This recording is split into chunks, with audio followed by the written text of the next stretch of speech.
वज़ीर-ए-आज़म की ज़ेर सदारत पार्टी रहनुमाओं और हुकूमती तर्जुमानों का इजलास। मुल्क की मुआशी सूरत-ए-हाल में बेहतरी और कामयाबियों पर ब्रीफिंग। सेनेट इंतखाबात और PDM तहरीक से मुतालिक हुकूमती हिकमत अमली पर मुशावरत। मौजूदा सियासी सूरत-ए-हाल में हुकूमती बयानिए पर तबादला ख्याल।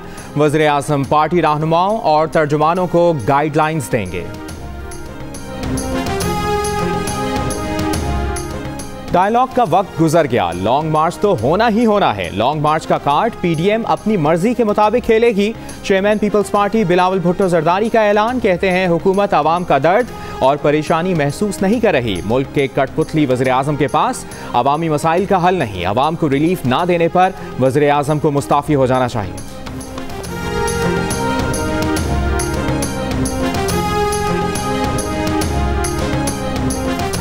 PDM स्टीयरिंग कमेटी ने दूसरे मरहले का एहतजाजी शेड्यूल तैयार कर लिया। PDM की पहली रैली 23 दिसंबर को मर्दान और दूसरी रैली 27 दिसंबर को बेनज़ीर भुट्टो के यौम शहादत पर लाड़काना में होगी। तर्जुमान मियाँ इफ्तिखार हुसैन कहते हैं वीडियो लिंक के जरिए इजलास में ज़िमनी इंतखाब में हिस्सा लेने या न लेने पर तफसीली गुफ्तगू हुई।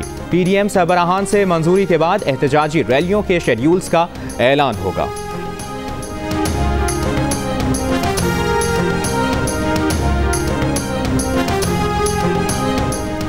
वज़ीर दाखिला शेख रशीद कहते हैं कि कोरोना खतरनाक सूरत-ए-हाल इख्तियार कर रहा है और ये लोग सियासत खेल रहे हैं। नेक्टा के तहत मुल्क के 20 सियासतदानों को खतरा है। मौलाना फजलुर रहमान को भी हाई अलर्ट जारी किया गया। मौलाना फजलुर रहमान ने नवाज शरीफ को आगे लगा रखा है। इनका कोई सियासी मुस्तकबिल नहीं।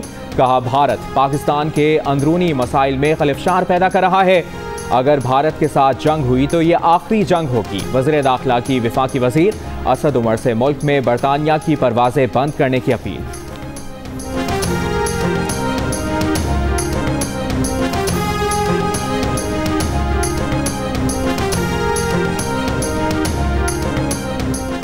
इलेक्शन कमीशन ने कहा है कि सेनेट की खाली होने वाली नशिस्तों पर इंतखाबात का इनेकाद 10 फरवरी 2021 से कबल नहीं हो सकता। इलेक्शन कमीशन आइन और कानून के मुताबिक मुनासिब वक्त पर इंतखाबात की तारीख का ऐलान करेगा। सेनेट के निस्फ अरकान 11 मार्च को रिटायर हो जाएंगे।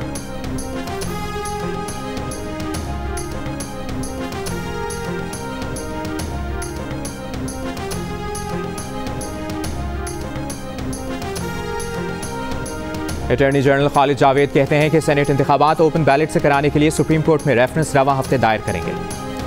PDM जाती मफादात के लिए कायम हुई। मौलाना फजलुर रहमान खुद सेलेक्टेड हैं। वो इमरान खान को कैसे सेलेक्टेड कहते हैं।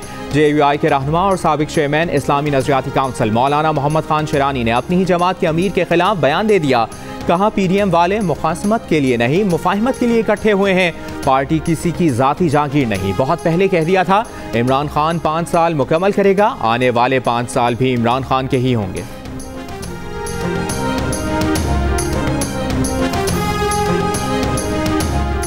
पंजाब के वजीर जेल खाना जात फैयाजुल हसन चौहान कहते हैं कि छांगा मांगा की सियासत करने वाले आज मांगा तांगा की सियासत कर रहे हैं।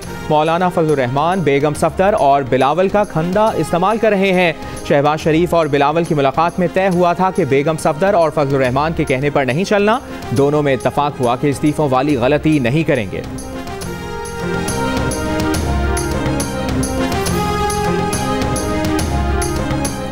नून लीगी रहनुमा अज़मा बुखारी कहती हैं ब्रूस ली बनने वाले सियासत ना करें। हम इस्तीफे देकर घरों में नहीं बैठेंगे।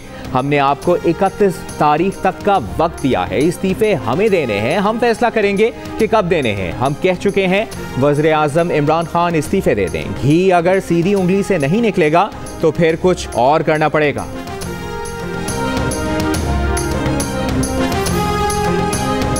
वज़ीर आला पंजाब की मुआवने खुसूसी फिरदौस आशिक आवान कहती हैं मौलाना फजलुर रहमान के घर से उनके मुखालफीन पैदा हो गए हैं। मौलाना शेरानी ने मौलाना फजलुर रहमान को झूठा करार दे दिया।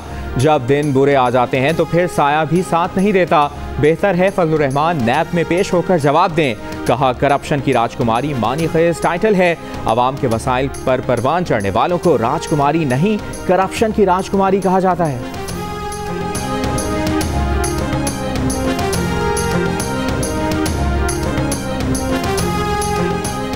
नून लीग की तर्जुमान मरियम औरंगजेब कहती हैं कि 90 दिन में होने वाली करप्शन 2.5 बरस में भी खत्म नहीं हुई। चीनी, दवाई, LNG, बिलियन ट्री मंसूबे में करप्शन हुई। जब माफियाज मुल्क चलाएंगे तो मुल्क से महंगाई खत्म नहीं होगी। मईशत का बेड़ा गर्क हो गया। कहा साबिक चीफ जस्टिस साकिब निसार ने जाली सर्टिफिकेट पर इमरान खान को एनआरओ दिया। वज़ीर आज़म का घर रेगुलराइज करने का मतलब है कि पहले ये गैर कानूनी था। वो आपने खुसूसी शहबाज गिल का मरियम औरंगजेब के बयान पर रद्द-ए-अमल। कहा प्रोपेगेंडा फैक्ट्री हमेशा की तरह डिसइंफॉर्मेशन पर मामूर है। वज़ीर आज़म के घर का नक्शा सुप्रीम कोर्ट के हुक्म के बाद रेगुलराइज हुआ। न सिर्फ ये घर बल्कि बनीगाला के तमाम घर रेगुलराइज हुए। 2002 में बनीगाला का इलाका रूरल इस्लामाबाद में आता था। घर बनाने के लिए यूनियन काउंसिल की इजाज़त लेकर तामीरात की गई।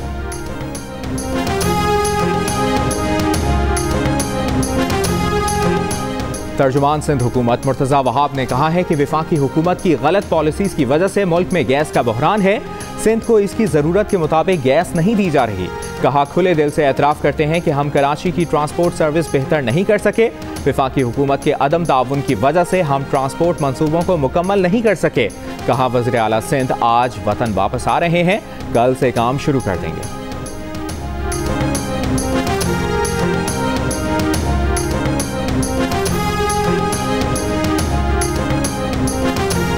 वज़ीर आज़म इमरान खान से सऊदी सफ़ीर नवाफ बिन सईद अल मालिकी की मुलाकात। दो तरफ़ा ताउन और कोरोना की सूरत हाल पर गुफ्तगू।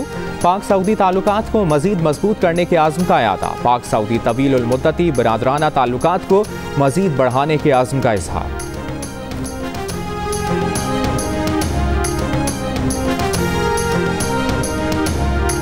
कराची वाटर बोर्ड ने पानी चोरी का इल्ज़ाम लगाकर कौमी इदारा बराए अमराज़ क़ल्ब की पानी की लाइनें काट दी। ये नहीं बताया कि पानी चोरी कौन कर रहा था। अगर कुछ लोग थे तो अस्पताल का पानी काट कर मरीजों को परेशान करना क्या मानी रखता है। वज़ीर बल्दियात सिंध नासिर हुसैन शाह ने कहा कि पानी चोरी की शिकायत पर वाटर बोर्ड ने कार्रवाई की है। NICVD ने हाइड्रेंट चलाने के इल्ज़ामात मुस्तरद कर दिए। NICVD का कनेक्शन कानूनी और बिल भरने का दावा ठीक निकला।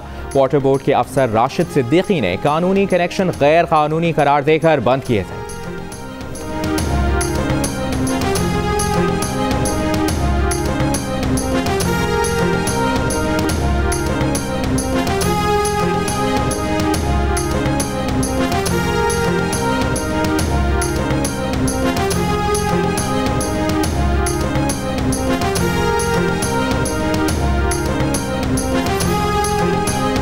और वफाकी वज़ीर तालीम शफ़क़त महमूद कहते हैं कि माजी में कौम मुख्तलिफ निसाबों में बिखरी हुई थी। अब मुल्क में यकसा तालीमी निसाब पर काम किया जा रहा है।